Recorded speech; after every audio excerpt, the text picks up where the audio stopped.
ఇక చూసిన ఈడ కూర్చున్న ఈ ముసలవ్వనే ఇట్లా అనుకొచ్చింది. నా కొడుకు వస్తున్నాడమ్మా, నాకు సంతోషంగా ఉందమ్మా. వాళ్ళ అమ్మని చూస్తానికి వస్తున్నాడమ్మా. నాకు చాలా గౌరవంగా ఉంది, చాలా సంతోషంగా ఉందమ్మా నాకు. మరి ఈమె ఎవ్వరు ఎందుకు ఇంత అభిమానం ఉప ముఖ్యమంత్రి సారు మీద చూపెడుతున్నదంటే అసలైతే ఈ అవ్వ గుంటూరు జిల్లా తాడేపల్లి మండలంలో ఇప్పటంలో ఉంటదట.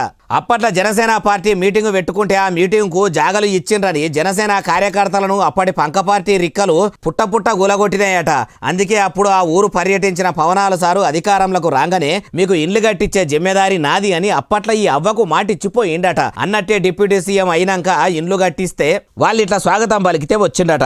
అందుకే అవ్వ సంబరం తట్టుకోలేక సార్ నువ్వు 5 సార్లు సీఎం అయితే చూడాలని ఉంది అనేసరికి పవనాల సారు పకపక నవ్వుకుంటా ముసలవ్వను గట్టిగా అలిమించుకున్నాడు. అయ్యా పవనాల సారు, మీరు ఇచ్చిన హామీలు మీ జనసేన కార్యకర్తలకు ఇచ్చిన మాటలు మంచిగానే నిలబెట్టుకుంటారు. మరి మీకు ఓట్లేసిన మీ జనంకు ఇచ్చిన మాటలు కూడా ఎప్పుడు నిలబెట్టుకుంటారు? 30,000 మంది తప్పిపోయిన ఆడపిల్లల దేవులాడుకొచ్చి వాళ్ళ అవ్వయ్యలకు అప్పచెప్తా అన్నారు. గెలిచి ఇన్ని దినాలు అవుతుంది, ఇంకెప్పుడు మీరు దోషులు పడతారు? దొరకకుండా పోయిన వాళ్ళ జాడ పట్టుకొస్తారు. ఎప్పుడు వాళ్ళ అమ్మా నాయనలకు అప్పచెప్తారు? వాళ్ళ కండ్లల్లో కూడా ఈ ముసలవ్వ కండ్లల్లో చూసినట్టు ఆనందం ఎప్పుడు చూస్తారు అంటుండ్రు ఈ ముచ్చటిన్నోళ్ళు.